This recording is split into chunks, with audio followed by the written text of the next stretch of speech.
ini supaya cepat. Kalau mati masuk aja ke dalam, tak susah. Dan saya tidak perlu makan yang nikmat, sebab di siang hari puasa. Dan tidak perlu pakaian mewah, karena dengan yang ada ini pun sudah cukup untuk menyembah Allah, sudah cukup untuk menutup aurat. Dia hampir tidak percaya. Dan dia mengambil masa yang panjang untuk memastikan itu Umar. Dan dia pastikan itu Umar adalah setelah Umar menjadi imam. Dan orang lihat ketika Umar balik ke Madinah menjadi imam salat. Kemudian dia uji lagi umat Islam Madinah waktu itu. Sesudah dia buat persiapan untuk pulang ke Farsi, dia pergi ke beberapa kedai beli kain. Di Farsi lebih bagus kain, tapi dia sengaja mau beli di situ, mau uji. Ketika diterangkan harga, pekerja kedai itu menyatakan harga yang berbeda, tapi lahirnya sama. Dan dia tahu ini kain jenis bagus, yang harganya patut sama. Maka dia bertanya, kenapa ini tidak sama dengan yang itu? Padahal lahiriah sama. Pekerja kedai ini buka kain dan ada koyak di dalam. Saya tak mau menipu kamu, sebab Allah tahu apa yang saya jual dan beli. Sebab jual beli ini bukan urusan dengan manusia saja, dengan urusan Allah.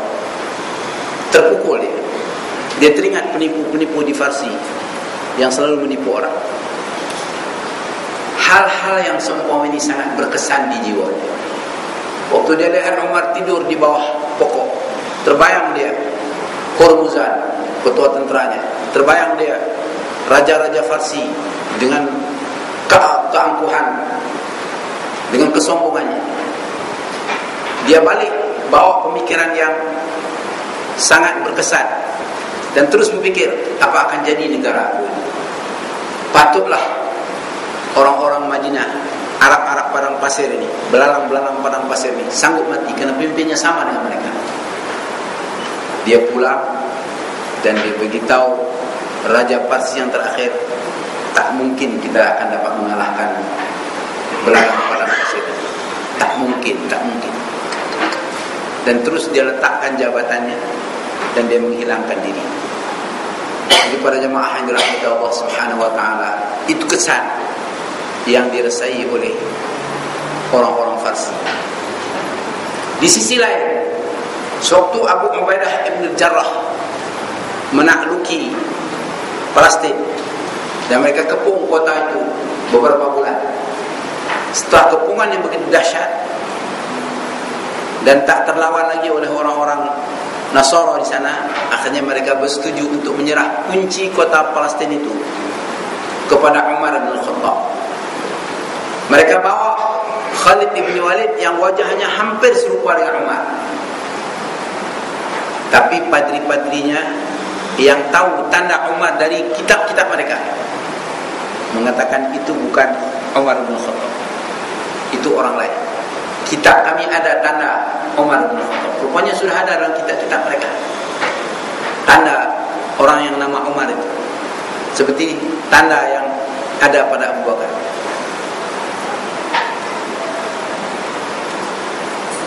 Maka Abu Ubaidah kirim surat kepada Umar untuk minta datang ke Palestin. Untuk berangkat ke Palestin, Sayyidina Umar memilih satu tindakan yang aneh. Dia cari unta yang berkurap, kemudian yang buta mata sebelah. Bukan senang nak cari unta mata buta sebelah. Dan dia berjalan hanya berdua, yaitu supir unta dan dia. Karena waktu itu memang jaminan keselamatan terjamin, tak akan ada perompak di tengah jalan dan tak ada orang berani ganggu. Jadi dalam perjalanan, kalaulah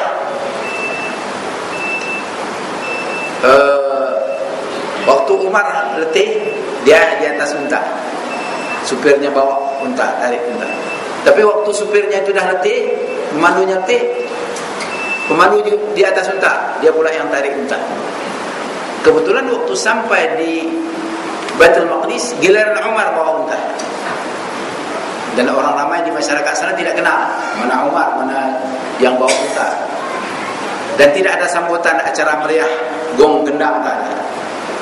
Dia hanya bawa unta pergi ke tempat minum air, dikasih minum air. Setelah unta minum, memang unta nak minum air banyak lama dia tunggu di situ. Ada orang yang kenal Umar dan melaporkannya kepada Abu Ubaidah Ibn Jarrah, ketua terus tentera pada waktu itu. Abu Ubaidah segera datang dan dia tengok unta berkurang, mata buta sebelah pula, dan pemandu jalan tidur nyenyak mendengkur di atas kedua unta. Maka berkata Abu Ubaidah, "Ya Khalifah, bukankah hina engkau dengan perbuatan seperti ini?" Umar jawab, "Ya Aminul Ummah, aku mulia karena Islam." Artinya Umar tegas, ini adalah kelaku orang Islam. Jadi mulia karena berkelakuan begini. Tak jadi hina, tak menjejaskan apa. Sebagai dua orang sahabat yang sudah lama tidak bertemu, biasalah mereka ini bersalam-salaman, berbincang. Tapi setelah beberapa hari sebelum acara terima kunci kota Baitul Maqdis, Abu Ubaidah, Sayyidina Umar selalu bertanya kepada orang-orangnya, mana tempat tinggal Abu Ubaidah, istana mana dia dapat setelah dia takluk tempat ini. Tak ada yang berani jawab.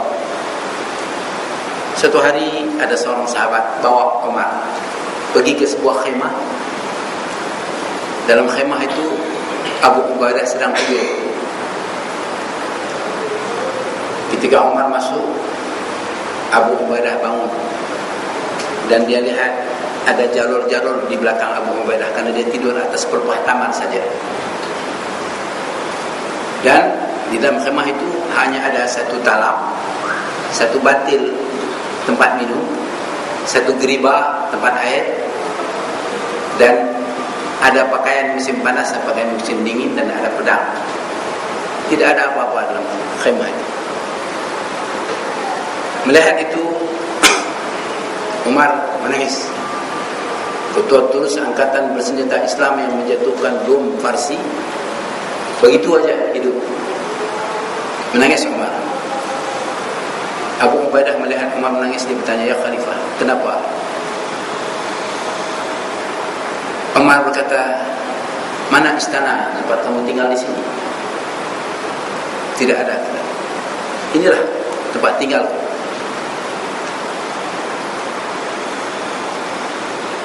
Umar berkata lagi, "Ini saja hartamu."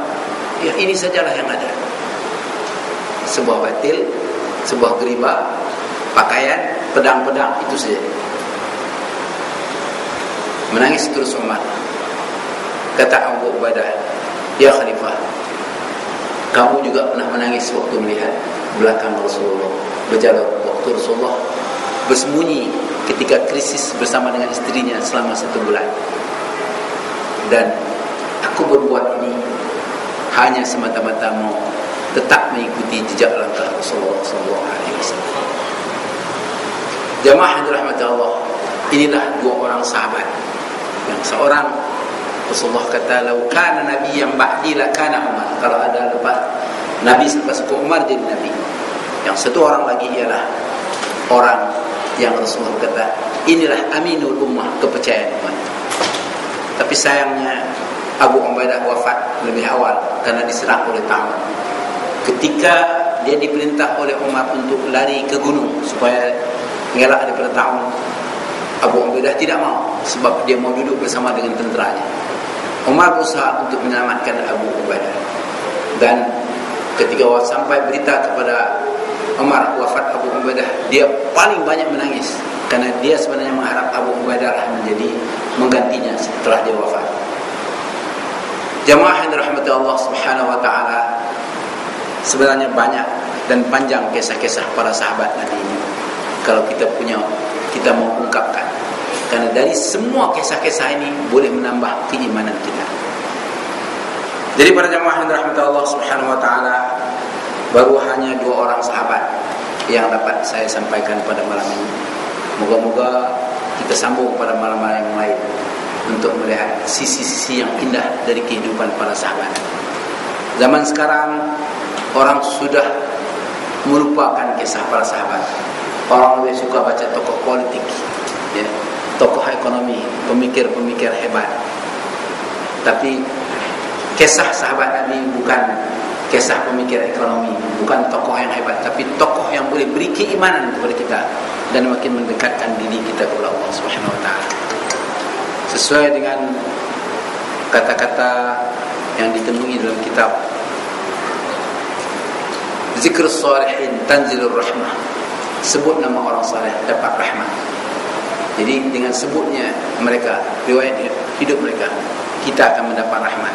Rahmat itu salah satunya adalah meningkat keimanan. Sekian dulu pada malam ini, insyaAllah kita akan sambung pada malam-malam yang lain. Wabillahi taufiq. Wassalamualaikum warahmatullahi wabarakatuh.